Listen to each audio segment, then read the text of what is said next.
Welcome to Warhammer Warscroll Review. In this video, we're going to be taking a look at the Nighthaunt model, the Knight of Shrouds. As a bonus, we have a guest, Age of Nagash. So after this video, please check out his YouTube channel. The link is in the description. Warscroll Review. The Knight of Shrouds is one of the 4 new characters for the Malign Portents Age of Sigmar campaign. The character is pretty basic stats. It's 5 wounds, 4 up save, 6-inch move. It's got fly and ethereal, just like other Nighthaunt units. So it doesn't take the positives or negatives for its save. So it's always got its 4 up save. Its melee weapon is not that bad. It heals a wound if it slays a hero, but it's kind of dangerous to get in combat. 4 attacks, Ren 1, 2 damage. The real reason you're taking the Knight of Shrouds is for the Spectral Overseer command ability. You want to explain what that is? Yeah, sure. So it's a really good ability if you are taking a Nighthaunt army.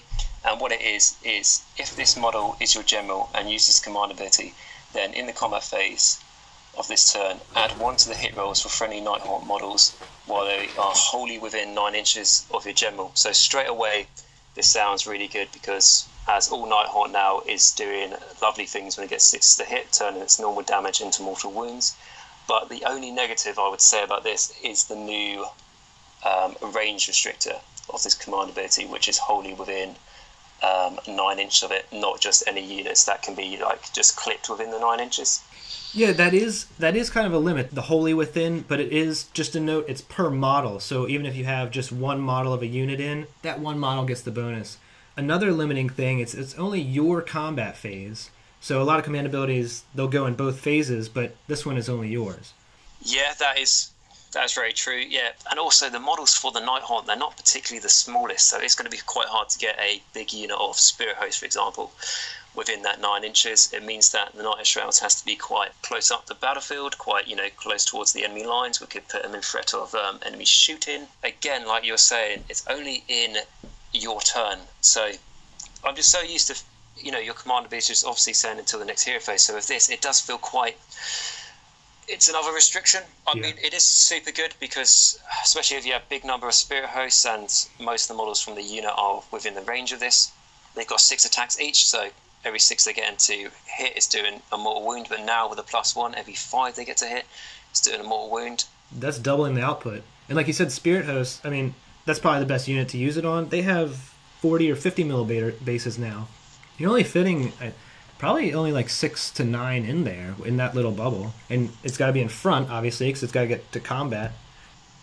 Yeah, exactly. It's the very traditional of Age of Sigmar. When your battle lines crash, sometimes it can be in an awkward shape, but a lot of the time it's like a flat line hitting the enemy's flat line. Mm-hmm. And so that means that with especially how you pile in your models into combat to get as many of them to fight, you'll be piling them in outside of the range of this bubble more than likely.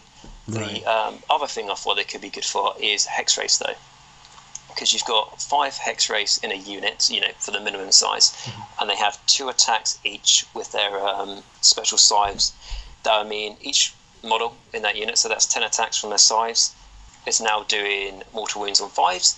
And the reason why I say Hex Race instead of Spirit Hosts maybe is just because Hex Race are generically a bit better, because with Spirit Hosts, if the enemy can make you minuses to hit just as much as you can make your guys pluses to hit, it's sort of as the Spirit Hosts, they've got 6 attacks and on 6s they're doing more wounds. But if the enemy makes them -1 to hit, that unit is now only hitting on 6s, and that's it.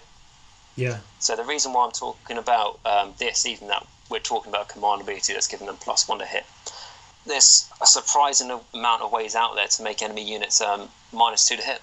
Even with this command ability, it would mean that they're not doing any mortal wounds. Right. So, as negative as that sounds, which we're trying to get away from now, if you focus this command ability around with the Hex Race, they're hitting on 4s normally. So, if the enemy's, I don't know, if they're making you -2 to hit, yeah, sure, you might be hitting on 6s, but then with a +1 they're hitting on 5s. So, as well as how good this command ability sounds, it's also good to think about the negatives the enemy could do to you to try and neuter it. Right. What I find half the times you use something like this in a game, the enemies, especially if they know what they're going to fight, has found ways to go around it. Especially when it's just a 6-wound character, he's going to get shot down if they know what you're going for. So, but he is a small model, so you can try to keep him out of line of sight. Yeah, he should definitely hopefully be able to hide in behind terrain, or even with, I was going to say, Nighthorn doesn't really have many big models to try and hide in behind. I mean, one thing you can use to hide in behind is a black coach, because that might be big enough. There's the use of the black coach. That's what he's for. That's another, when you say the use, that's another fantastic use of the black coach, I think we should add, because he is the best model which Games Workshop has made on the aesthetic side and on the rule sides. Very true. So we've talked about Hex Race and the Spirit Host. There's also the Spirit Host, Race, Hex Race, and Banshees. All these cause mortal wounds on 6s to hit, and actually Race do 2 mortal wounds. I think it would be kind of cool to bring 5 Karen Wraiths surrounding the Knight of Shrouds. They'd be doing quite a bit of mortal wounds, and then they'd still be able to do damage on top of that. Like the Spirit Host, they have trouble dealing regular damage because they have no rend and they wound on 4s. But the Karen Race wound on 3s with rend 1, damage 2. So even their regular attacks are doing some damage. Yeah, I think that's actually a really good shout, what you just said there, because, again, Calm Race, you think like 5 of them. That's not going to cost you a lot of points either. It's only 60 points a model. And in I didn't take a Nighthorn, but in a recent tournament I went to, I took a Calm Wraith, and he wasn't getting any +6 to hit or anything like that. Mm-hmm. But in a 5k tournament, he ended up doing probably about 18 mortal wounds on just getting 6s to do those 2 mortal wounds with a scythe. So if you're getting pluses to it, and you had 5 of these little guys, could be really good. Generally, I think, yeah, that's a good shout. It's leaving more space for other models. Like Karen Race are very small footprint. You have more space for more Spirit Host or Hex Race or whatever to also get the Knight of Shrounds bonus. Yeah, again, that's another good point. I mean, the Hex Race base, what is that? Is that a... Oh, sorry, the Calm Wraith, yeah, sorry. That's 20... Does that come with a square base now, or is it a round one? I think it comes with a 24mm circle base, or 25. 25, yeah, so you could easily circle literally just the... you could probably fit 5 just around the base of the Knight of Shrouds, and then have the Spirit Host still within those 9 inches. And don't want to forget the Mourngul. He also does... he has an ability that triggers on 6s to hit. He gets an extra damage for his attack, so he's doing 3 damage. A lot of people kind of knock the Mourngul now. He's getting nerfed a little bit. He deserved it a little bit before, but I think this also gives him a little bit of a boost at the same time. Yeah, I mean, talking about Mourngul, I think a lot of people did complain against him, and then eventually Games Workshop decided to listen. So he has got weaker, but he could still be within range of this command ability, and like you say, he does an extra damage with his weapon. So his weapon usually does 2 damage, but if he gets a 6 to hit, that attack will do 3 damage. And also in the Nighthaunt faction, we got command traits and artifacts. I didn't find any of the command traits that great. There's Lingering Spirit for an extra wound, Cloak of Shadows for -1 to hit. These are kind of defensive things. What do you think you would take in a Nighthaunt army? A Nighthaunt army, the command traits, I would probably take... I can't remember the name of it, unfortunately, but I would take the one that gives you... Is it +1 to setting up Nighthaunt units on the board? The ruler of the Spirit Host is re-roll that roll. I was re-roll that roll. Yeah, that one is good, yeah. I would take that just because I think in most of your games, that's going to be the best passive ability. That's why I think definitely something that helps out the army a lot more, so I'd take Ruler of the Spirit Hosts. Mm-hmm. But some of the artifacts are quite interesting. Would you like to say what some of the artifacts are? Yeah, my favorite would be, in this case, is Light Shard of the Harvest Moon, because it re-rolls hit rolls with a 6-inch aura. It's only once per game, but that's really good. I think it's best with the Spirit Host, because that low accuracy is almost a blessing in disguise in this case, because when you're re-rolling hits, the 5 is basically doing nothing, because it's a regular attack. 6s do mortals, and then 1 to 4 you can re-roll and possibly get another mortal. When you're +1 to hit, 5s and 6s are doing mortals, 4 is kind of your one that you don't want, and then 1 to 3 can still get you another mortal wound because you're re-rolling it. Yeah, and it's just getting that more reliability of your attacks and your damage going through, which is what I also like for the artifacts is the Pendant of the Fell Wind, which allows you to add 3 to the move characteristic of any friendly Nighthorn units within 6 inches of this model at the start of the movement phase, because now you're making your Hex Wraiths move 15 inches. You're also making Spirit Hosts now move 9 inches. Bear in mind, all these things can fly, apart from the Black Coach. It can fly at one point, sooner than later. It can just make your already fast army just that much more fast. Something to bear in mind, though, if you are using the Pendant of the Fell Wind, and you're using the Knight of Shroud command ability, you might be having trouble to keep up the Knight of Shroud with things like Hex Race and stuff, because they will probably just outrun him. Yeah, the buffs to movement get kind of overlooked for rerolls to hit or whatever. But actually, extra movement can be used for almost anything. It's not just to hurt something more. It could be to grab an objective or to hurt something more. Yeah, I mean, I've stressed in all the videos on my channel how much I think movement is important. Like, you can be so easily tempted by something that it increases your damage or increases, I don't know, you get +1 to wound or something like that. But for movement, for me, that's how most of my games, for me or for my opponent, have been won. Just because we've been able to outmaneuver each other, we've been able to get to that objective before the other one on the 5th turn when we really needed it, just to overtake on points. And being able to do as much damage as you can is obviously fantastic in Age of Sigmar. It's very important. However, when you're playing objectives in these battle plans, doesn't matter how damaged your army is at the end of it.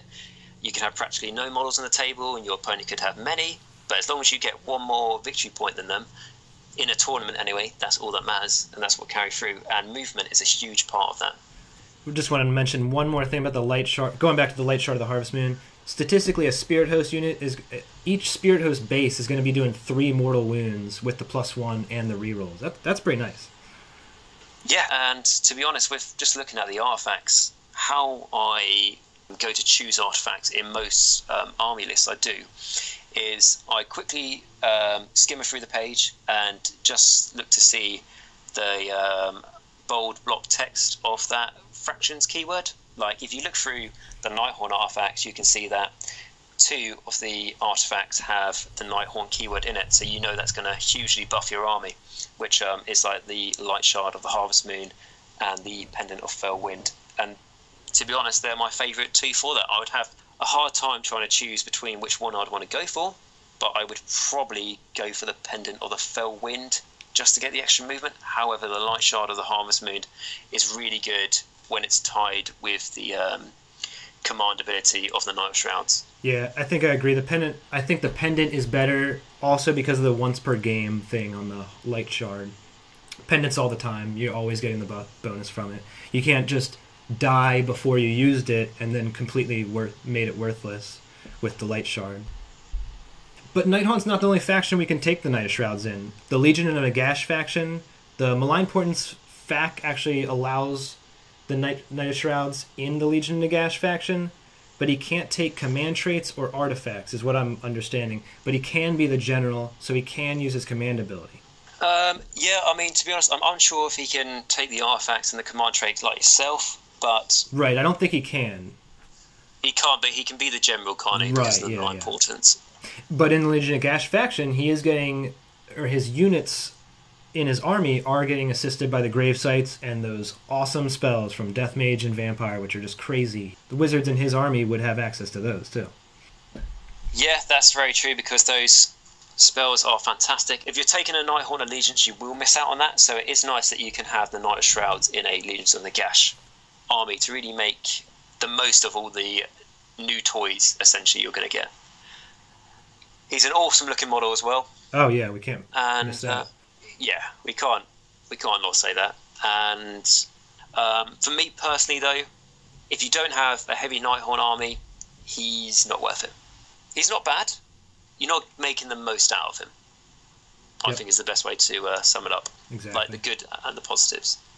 The good and the bads, even. You have to fill out that bubble, that 9-inch bubble, to really make use of him.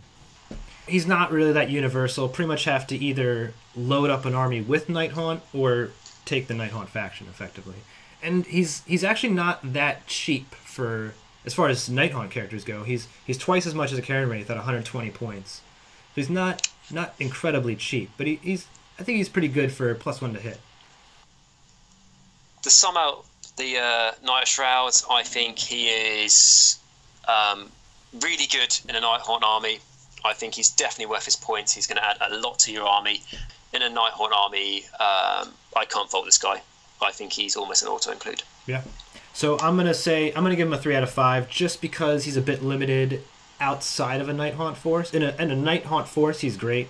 But outside of that, I'm going to take the whole Death Alliance in effect. I think it was a 3 out of 5. I would agree with that. I would say in a Nighthaunt army, I would give him a like 4 or 5 in that, if I'm completely honest. But we can't just rate him in a Nighthaunt army, can we? We have to rate him what his Warscroll is generically. So I think a 3-star is all round is a good rating for him. I think it's a very proportionate for what he is. Mm-hmm. All right, well, thanks a lot for joining me, Agent Nagash. And everybody, after you've done this video, please go check out his YouTube channel. Well, thank you very much for having me. I've enjoyed it. It's nice to do a two-way discussion on a Warscroll, and it's been great being on your channel. So, again, thank you very much for having me, and I've very much enjoyed it. Yeah, I hope to see you again soon.